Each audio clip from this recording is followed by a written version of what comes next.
जय शनिदेव मित्रों, जितने भी कर्क राशि के जातक हैं, अप्रैल 2021 अप्रैल के महीने में कई सारे ग्रह राशि परिवर्तन कर रहे हैं। आपके जीवन पर इसका क्या प्रभाव रहेगा, हम आपको ग्रहों के माध्यम से जानकारी प्रदान करते हैं, फिर भी आखिरी निर्णय आप सबों का होता है। यह चंद्र राशि पर आधारित है। अगर आप अपने विषय में विशेष जानकारी पाना चाहते हैं, महादशा के विषय में जानना चाहते हैं, अंतर्दशा के विषय में जानना चाहते हैं, अपनी कुंडली का विश्लेषण करवाना चाहते हैं, तो आप हमसे संपर्क कर सकते हैं। हम हर वीडियो में अपना फोन नंबर, व्हाट्सएप नंबर आपको देते हैं। हमारी छोटी सी दक्षिणा है।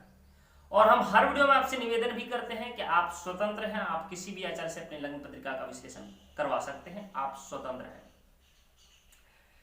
जितने भी कर्क राशि के जातक हैं, चलिए जानते हैं अप्रैल का महीना कैसा रहेगा। इससे पहले आपसे निवेदन है कि कमेंट में जय शनिदेव अवश्य लिखिएगा।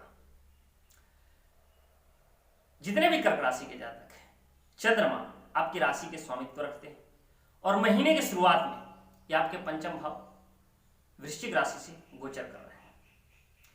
केतु के साथ स्थित है और वृश्चिक राशि में चंद्रमा नीच के भी होते हैं, लेकिन 2.25 दिन में ही चंद्रमा राशि परिवर्तन कर लेते हैं। तो हम देखते हैं कि जितने भी कर्क राशि के जातक हैं, उनका मन बहुत जल्दी जल्दी चेंज होता है, मन में बहुत परिवर्तन आते रहते हैं। तो हम कहेंगे कि इस समय आपको महीने की शुरुआत में जो 2 दिन वो थोड़े से परेशानियों भरा रह सकता है।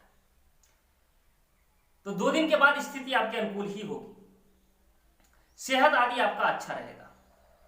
ऐसे देखा जाए तो चंद्रमा सिर्फ अष्टम और द्वादश में ही कुछ परेशानियां देते हैं, बाकी अन्य ग्रहों में ठीक रहते हैं। छोटी मोटी परेशानियां दे सकते हैं, कभी राहु के साथ हो, कभी केतु के साथ हो, या कभी शनि के साथ हो, या मंगल के साथ। कभी कुछ परेशानियां दे सकते हैं, लेकिन स्थिति आपके अनुकूल ही रहती है। इसके बाद देखते हैं आपके धन के स्वामित्व सूर्य के पास है। सूर्य 14 तारीख तक आपके भाग्य भाव नवम भाव में स्थित रहेंगे।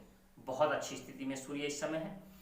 14 तारीख के बाद ये आपके मेष राशि में चले जाएंगे, दशम भाव कर्म स्थान पर। दिग्बली भी होते हैं, साथ में उच्च के भी होते हैं। तो बहुत स्थिति के अनुसार अगर हम देखें तो सूर्य के कारकत्व में बहुत अधिक वृद्धि हो रही है। आपको बहुत पराक्रमी बनाएंगे, काफी ऊर्जा देंगे, आत्मा के कारक ग्रह हैं, बहुत प्रसन्न रहेंगे आप, सेहत आदि बहुत अच्छा रहेगा, व्यापार में खूब मन लगेगा। जहां नौकरी कर रहे हैं अपना 100% देने की कोशिश करेंगे, ये आपके लिए बहुत अच्छा भी रहेगा। आपके बॉस भी आपसे प्रसन्न रहेंगे। यात्राएं होंगी, यात्रा भी काफी मंगलमय रहेगी आपके लिए। तो सभी स्थितियां आपके अनुकूल ही बनेगी। छोटी छोटी यात्राएं भी होंगी जो आपके लिए अच्छा रहेगा, क्योंकि बुध जो है ये 1 तारीख से आपकी मीन राशि में गोचर कर रहे हैं, नवम भाव भाग्य स्थान में। नीच के होते हैं मीन राशि में, लेकिन हम कहेंगे कि ये त्रिकोण में स्थित है। त्रिकोण या केंद्र में कोई ग्रह हो तो अच्छे परिणाम दे सकते हैं। तो हम कहेंगे कि इनकी दृष्टि 7वीं खुद के घर पर भी रहेगी, तो अच्छी स्थिति है। बुध की भी व्यापार के कारक ग्रह कहे गए हैं, बुद्धि के कारक ग्रह कहे गए हैं, तो बुध की स्थिति अच्छी है। ऐसे भी 17 तारीख के बाद ये आपके मेष राशि में चले जाएंगे, ये आपके दशम भाव में स्थित होंगे। शुक्र 10 तारीख को ये आपके दशम भाव में स्थित हो जाएंगे। शुक्र भी राशि परिवर्तन कर रहे हैं। ऐसे मीन राशि में उच्च के स्थित रहेंगे 10 तारीख तक, तो बहुत अच्छी स्थिति है।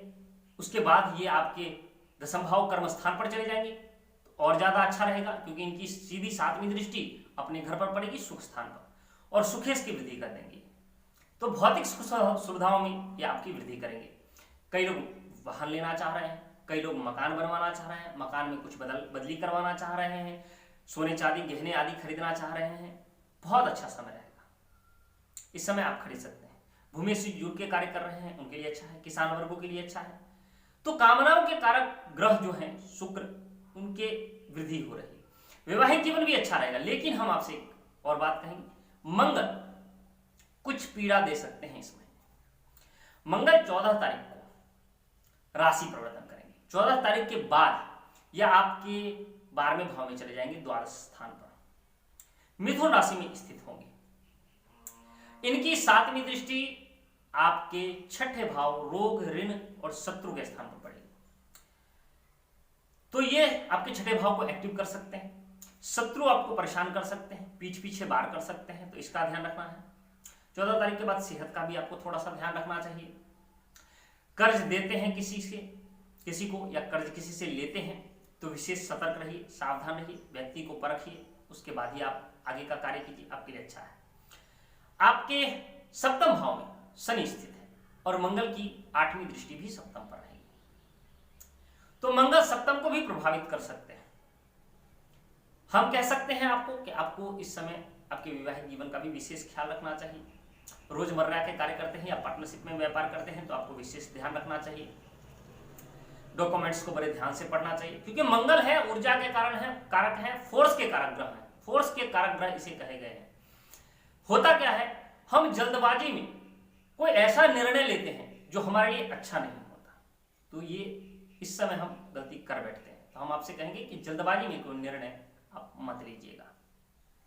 गुरु भी राशि परिवर्तन कर रहे हैं, ये 6 तारीख को राशि परिवर्तन करेंगे, आपके सप्तम से निकलकर आपके अष्टम भाव में चले जाएंगे। और अष्टम भाव में कोई भी ग्रह जाए, अष्टम या द्वादश में, तो उसके कारकों की कुछ न कुछ हानि होती है। तो हम कहेंगे कि गुरु की कुछ न कुछ हानि हो जाएगी। गुरु शुभ ग्रह है, धर्म कार्यों में हमारी विशेष रुचि होती है, तो इस समय हमारे धर्म कार्यों से रुचि हट सकती है, मन नहीं लगेगा, हम धार्मिक प्रवृत्ति के नहीं होंगे, कुछ परेशानियां होंगी, आध्यात्म की तरफ हमारा रुचि नहीं होगा। ये सब स्थितियां आपकी बन सकती है अभी फिलहाल के।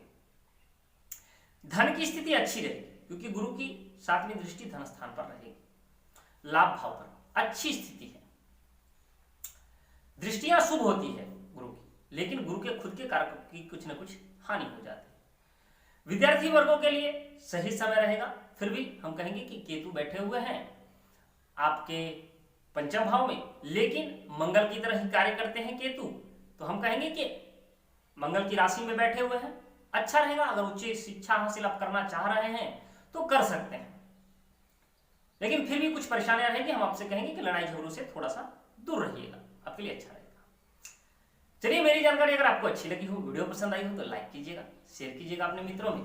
हम इसी प्रकार ग्रहों से संबंधित बहुत सारी जानकारी लेकर हाजिर होते रहते हैं। कुंडली विश्लेषण करवाना चाहते हैं, फोन कर सकते हैं, संपर्क कर सकते हैं। तब तक के लिए नवग्रह देवी देवता शनिदेव आप सबकी मनोकामना पूर्ण